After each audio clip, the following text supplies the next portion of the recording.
Hello everyone, and welcome to English Refined. Yeah, welcome. We are so happy to have you here with us today. We really are. And, on this channel, we want to help you learn English step by step. Right, step by step, with a lot of confidence Yeah. and no stress at all. Exactly. So today we are doing a deep dive into some really great materials. It is our Don't Give Up on English deep dive. It is a motivation podcast for beginners Yeah, because we know it gets hard. it really does. And we have some great sources today to help us talk about this. Yeah, we read some really helpful advice from English teachers online like Talk Emma and Tafani. And we also looked at some very simple practical tips from the Excel English Institute and the Cosmo Foundation. Right, and all of these sources basically have the same mission. They want to give you a survival guide for learning English. Exactly. Because we have all been there. I mean, picture this. You are standing in a busy coffee shop. Oh, the coffee shop. This is a classic problem. It really is. So you are waiting in line for like 5 minutes. And for those 5 minutes, you are practicing your order in your head. Just repeating it over and over. Right. You think, I want a large iced coffee with milk. It sounds perfect in your mind. You know all the words. You know how to say them. Yeah. But then it is your turn. You step up to the counter and the worker looks at you and says, "Hey, what can I get for you?" And boom, your brain just stops. Completely stops. Your throat feels tight. You forget every single English word you ever learned. You just point at the menu and mumble something quietly. Exactly. You grab your coffee and you walk away feeling so sad and embarrassed. But, I want to say right now that is so normal. Wait, really? It is normal to completely freeze like that. Oh, absolutely. Freezing at the coffee shop has nothing to do with your intelligence. Does not mean your English is bad. That is really good to hear. But why does it happen then? Well, your body's just feeling stress. Your brain thinks you are in danger just because you are talking to a new person. Wow. So your brain is basically trying to protect you, but it actually just messes up your coffee order. Exactly. It is a very emotional thing. And that is why learning English is not just about reading books. Right. It's about your feelings, too. And today, we are going to help you with those feelings. We want you to stop feeling scared. Yeah. We are going to explain why making mistakes is actually a really good thing. Yes, because a lot of people feel stuck after they study for a little while. Right. The beginning of learning English is usually very fun. The British Council calls it the honeymoon phase. Oh, I like that. The honeymoon phase, because everything is new and exciting. Exactly. You learn how to say hello, you learn how to buy a bus ticket, and you feel amazing. Your progress is so fast. But why is it so fast at the beginning? I mean, is it just because we are happy? Well, it is actually about how languages work. Mm. In English, we use a very small group of words all the time. Oh, really? Like just basic everyday words? Yes. Words like the, is, can, do, and time. Just 1,000 simple words make up about 80% of all English conversations. Wow, wait, just 1,000 words give you 80%. That is crazy. It is. And because people use those words every single day, you hear them a lot. So you learn them very fast. That makes total sense. Yeah. You put in a little bit of work and you see a huge result. Right. But then the honeymoon ends. You hit what the sources call the intermediate plateau. The plateau. That is when you feel like you're not getting better anymore, right? Exactly. Because to get that last 20% of the language, you do not just need 1,000 words. You need thousands and thousands of new words. Oh, I see. Words that are not used every day. Yeah, words you might only hear once a month. So they're much harder to remember. So you study for hours, but you feel like you are still using the exact same simple sentences you used last year? And that makes people feel very frustrated. The Excel English source talks about some specific beginner problems that happen right here. Let's talk about those problems. Because when you feel stuck, it feels like everything is going wrong. One big problem is having too many words to learn. Like, the word happy. That is easy. Right. I am happy. Very simple. But then you read a book and you see words like joyful, thrilled, and glad. And they all basically mean happy. It is so confusing. It is. Your brain gets confused trying to keep them all separate. So when you try to speak, you just pause. You pause because you have 5 words in your head and you do not know which one to pick. Exactly. And another huge problem is English spelling and pronunciation. Ugh, English spelling is just crazy. It really is. It is completely chaotic.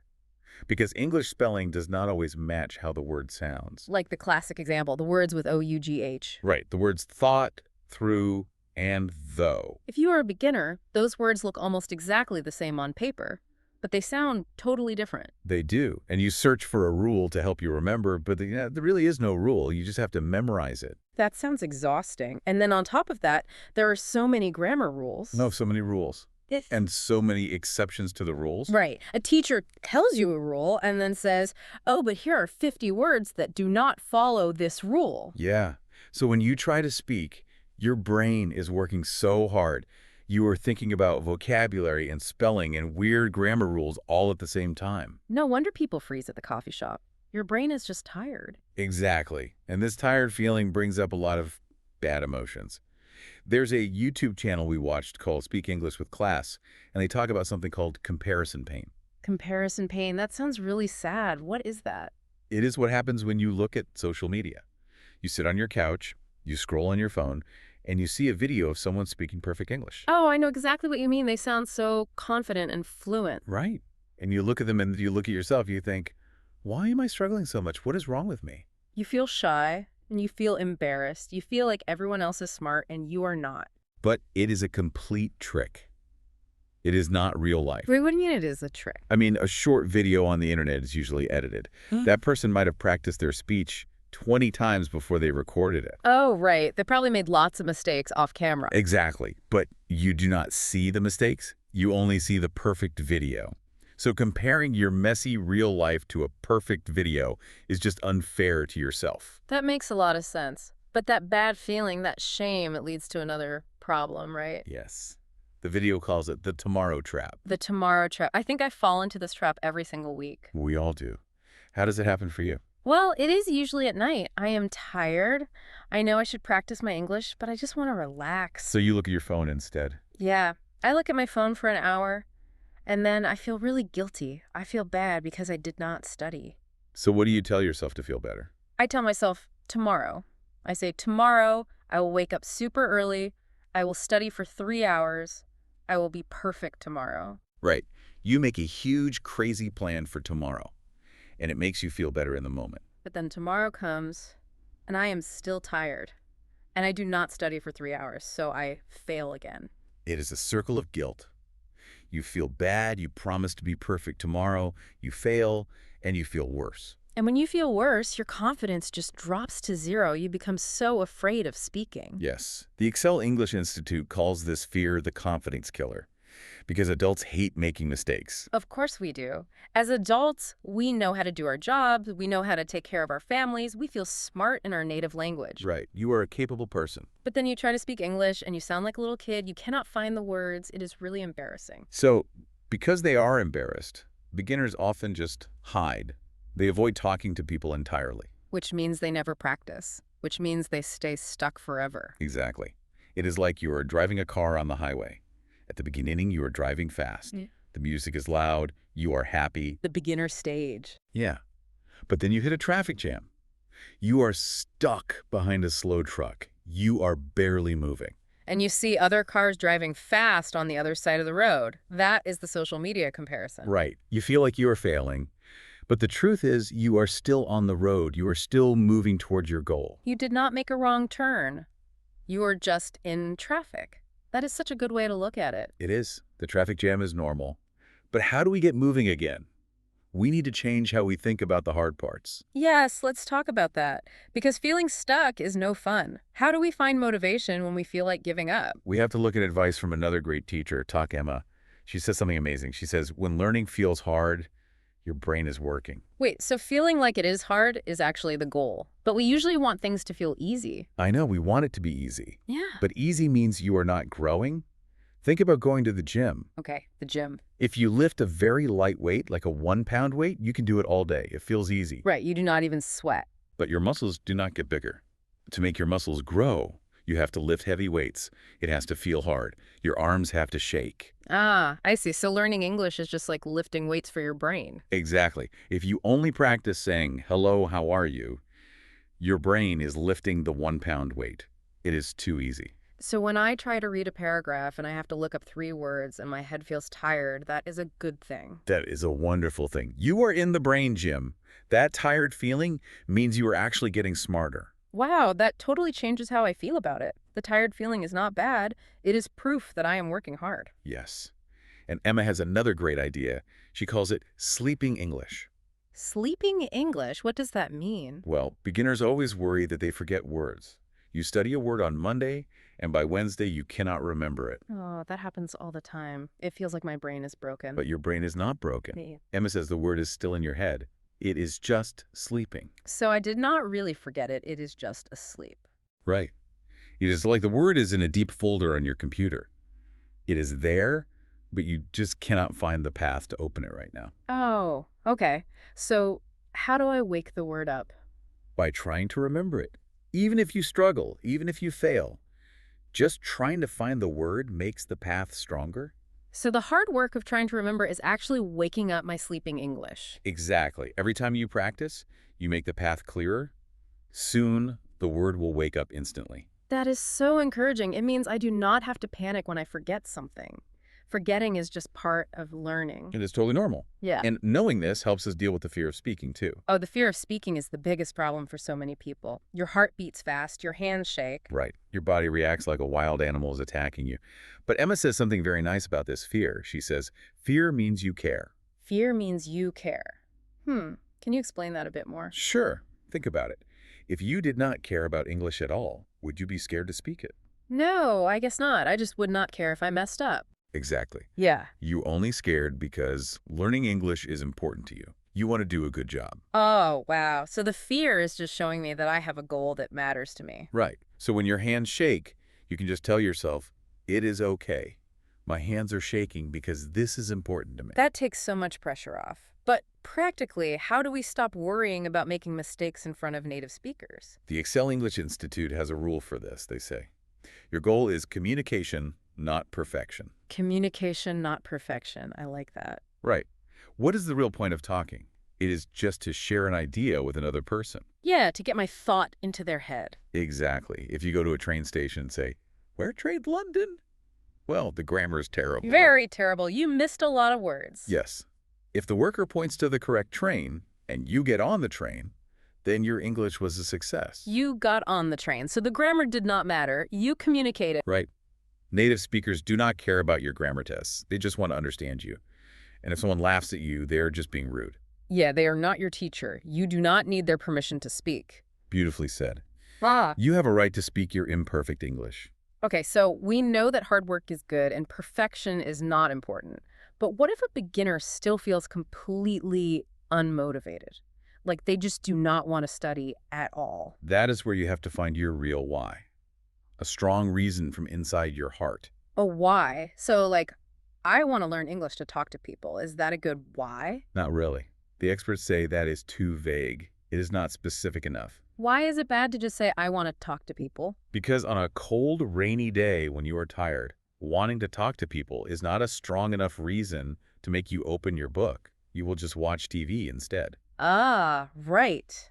It does not save you from the tomorrow trap. So what does a good, strong reason look like? It has to be very personal. For example, I want to talk to my child's teacher at school so I can help my child succeed. Oh, wow. That is powerful. That is about loving your child. Yes, or I want to understand the story in my favorite video game without reading the translation. That is about having fun and relaxing. Exactly. Or I want to share my ideas in a meeting at work so my boss sees how smart I am. I see. When your reason is tied to your family, your fun, or your career, it gives you deep motivation. Right. It makes the hard work feel worth it. You are not just learning words, you are improving your life. Okay, so let's say the listener has their strong why. They feel motivated. How do they actually start practicing every day without getting tired and quitting? This is very important. The Speak English with Class video says you have to stop making huge, crazy plans. No more saying, I will study for 3 hours tomorrow. Exactly. Huge plans do not work. You need to make a tiny rule instead. A tiny rule? Like what? First, you notice your bad habit, like maybe you always scroll on your phone in bed. Guilty. I do that all the time. Then you name the cost. You say, this phone scrolling makes me tired for work tomorrow and it steals my study time. Okay, so I know the habit is bad. What is the tiny rule? The tiny rule is the phone charger stays in the kitchen. So if the phone is in the kitchen, I cannot look at it in bed. Exactly. You change your environment with one small rule. And this leads to their best idea of all. The minimum winning day. The minimum winning day. Listeners, pay attention because this idea is so, so helpful for beginners. It really is. The speaker in the video was feeling so stressed and sad about her English, so she made a rule for herself. She said, "Stop trying to impress the future. Just help yourself right now." Help yourself right now, because we always try to make huge plans for the future, but we are too tired today. Right. So she created the minimum winning day. It is just 3 tiny tasks. If she does these 3 things, her day is a total success. And what were the 3 things? Were they hard? No, super easy. 1, 10 minutes of English. 2, Yeah. 10 minutes of walking. 3, clean one small thing like making the bed. Wait, just 10 minutes of English, that is it. That is it. If she does 10 minutes, she wins the day. No guilt. Yeah. But is 10 minutes really enough to learn a language? It seems too short. It works because your brain cannot argue with 10 minutes. If you say, "I will study for 2 hours," your brain says, "No, I'm too tired." Right. Your brain makes excuses. But if you say, "I will only study for 10 minutes," your brain says, "Oh, okay, I can do 10 minutes." And then usually once you start, you end up practicing for 20 minutes anyway because you are already focused. Exactly. You trick your brain into starting. And this shows a huge rule in learning. Consistency is better than intensity. Consistency over intensity. What does intensity look like? Intensity is a student who feels super motivated one day. They buy 3 books, they download 5 apps, and they study for 5 hours on Saturday. Wow, 5 hours. That sounds great. It sounds great, but on Sunday, their brain is completely exhausted, so they do not study again for a whole month. Ah, I see. They burn out. They do too much too fast. Right. But consistency is doing just 10 minutes. Every single day. Good days, bad days, rainy days, just 10 minutes. Because doing a little bit every day actually changes your brain, right? Yes, it keeps waking up your sleeping English. Small steps bring big success. Okay, so we are doing our 10 minutes a day. But what exactly should a beginner do for those 10 minutes? We want practical advice. Definitely. Tafani, another great YouTube teacher, has some really simple methods you can do alone in your room. Awesome. Let's share some of Tiffany's methods. The first one is called the 5-minute daily story. The 5-minute daily story. How does that work? You set a timer for 5 minutes, and you just speak out loud about your day. You do not stop, and you do not worry about mistakes. 5 minutes of talking sounds like a lot. What do I talk about? Just simple things. Tafani gave an example about making breakfast. You just say, "This morning, I woke up late, I went to the kitchen, I tried to make some food." And I drop my bowl on the floor. Exactly. And when you talk about your real life, you naturally practice words that are important to you. Yeah, you stop translating in your head and you just start thinking in English. Right. Now, if 5 minutes is too hard, Tafani has an even simpler trick. It is called describe what you see. Oh, I like the sound of that. Describe what you see. It's very easy. You just look at something in your room and you talk about it out loud. Okay, let me try. I am looking at my coffee cup. Great. Describe it. This is a cup. It is blue. It has some coffee inside. It feels warm in my hands. Perfect. You just practiced English. Yeah. And you connected the English words directly to the real cup, not to your native language. That is so simple. Anyone can do that for 10 minutes. Exactly. Another great trick is the 3 things method. This helps you talk to people. The 3 things method, what are the 3 things? When someone asks about your day, you say 3 facts. 1 thing you did today, 1 thing you learned, and 1 thing you plan to do tomorrow. Okay, today I went to work. I learned how to use a new computer program. Tomorrow I plan to visit my friend. Boom! You just use the past tense and the future tense all in one easy package. And it gives you something to say when a native speaker talks to you, because a lot of beginners just give one-word answers. Right. Someone says, "Did you have a good weekend?" And the beginner just says, "Yes." Because they're scared to make a mistake. But saying yes just kills the conversation. It does. So Tafani says you should always expand every answer. Give 1 direct answer and 2 details. Yes, I had a good weekend. I went to the park. The weather was very sunny. Exactly. 1 answer, 2 details. It makes you sound so friendly and confident. These are such great, simple ways to use those 10 minutes. But what if a beginner gets bored of just talking to themselves? Oh, then you have to use your hobbies. Both Excel English and English say you should mix things up. So use the things you already love doing for fun. Yes. If you love video games, change the game's language to English. Play with people online and talk to them. That sounds fun. Or what if I like cooking? Then look for English recipes on the internet. Read food blogs in English. So you are not studying a boring textbook. You are just living your normal life, but using English as the tool to do it. Exactly. The Cosmo Foundation really believes in this. They teach people very simple phrases they can use right away in real life. Phrases like what? Phrases like, "What brings you here?" or "Please show me how to do this." Simple survival phrases. They give you power. You don't need perfect grammar if you just know how to say, please speak a little slower. Right.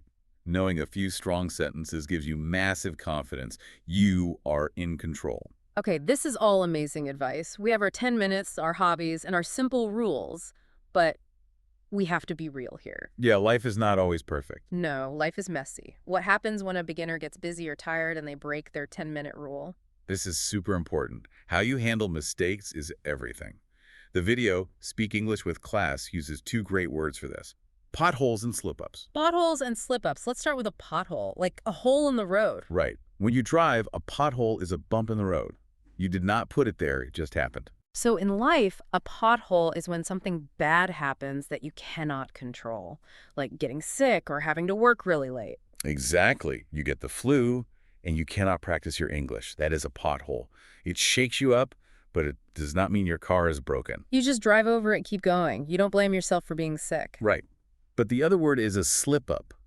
A slip-up is when you just make a mistake. Like, I had the time to study, but I felt lazy and watched a movie instead. Yes, that is a slip-up. And this is when beginners panic. They think, oh no, I missed a day. I am so lazy. I am a failure. I think the whole journey is ruined just because they missed one Tuesday. But slipping up just means you are human. You are not a robot. Missing one day is not failing.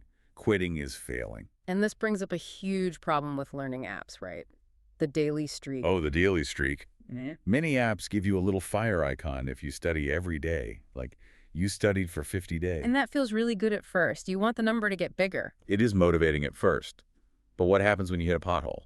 What happens when you get sick and cannot open the app? The app resets to 0. Your 50-day streak is gone. Right. And you feel terrible. You feel like you lost all your progress. But you didn't lose the English in your brain. The words are still there. Only the app went to 0. Exactly. But people feel so sad about losing this streak that they just quit English completely. That is so sad. The app makes them quit. So how do we fix this? How do we stop worrying about the streak? The expert in the video gives this great rule. Say to yourself, I do not need a perfect streak. I need a quick restart. A quick restart. I love that. Yeah. If you miss a day, do not cry about it. Do not feel guilty. Just say, oops, I slipped. Okay, let's do a quick restart today. Just jump right back in, start your 10 minutes again, be nice to yourself. Exactly. Be very nice to yourself.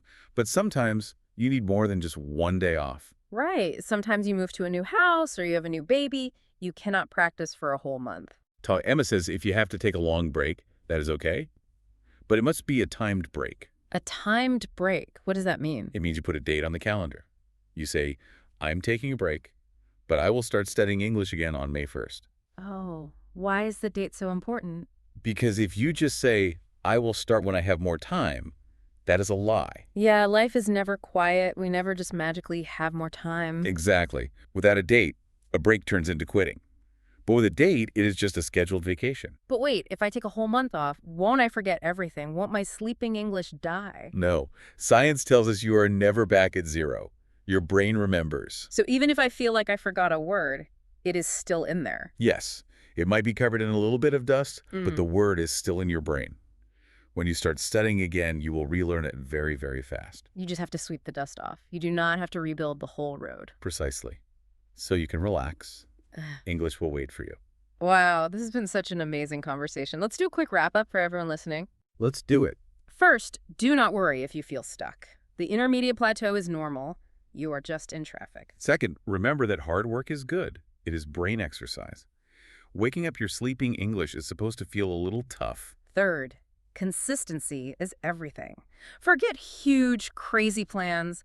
Just focus on a 10-minute minimum winning day. Yes, practice daily, even for just 10 minutes. Speak without fear, use Tiffany's 5-minute story, and learn from your mistakes. And finally, do not worry about perfect streaks. If you make a mistake, if you slip up, just do a quick restart. Be kind to yourself. Small steps really do bring big success. They do.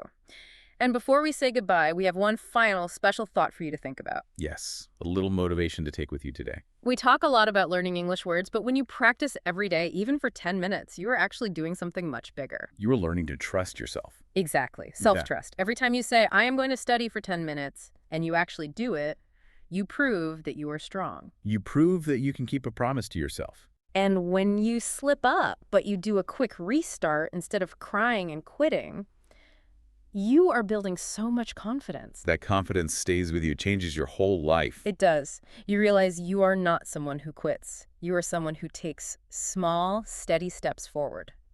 So think about this. If you can build so much trust in yourself just by doing 10 minutes of English a day, What other amazing things could you do in your life with that exact same 10-minute rule? it is a really beautiful thing to think about. It truly is. Thank you all so much for joining us today on English Refined. We hope you feel motivated and encouraged. Yes, keep learning English every day. Do not give up and stay connected with us. Remember, take it one step at a time, be kind to yourself, and we will see you very soon.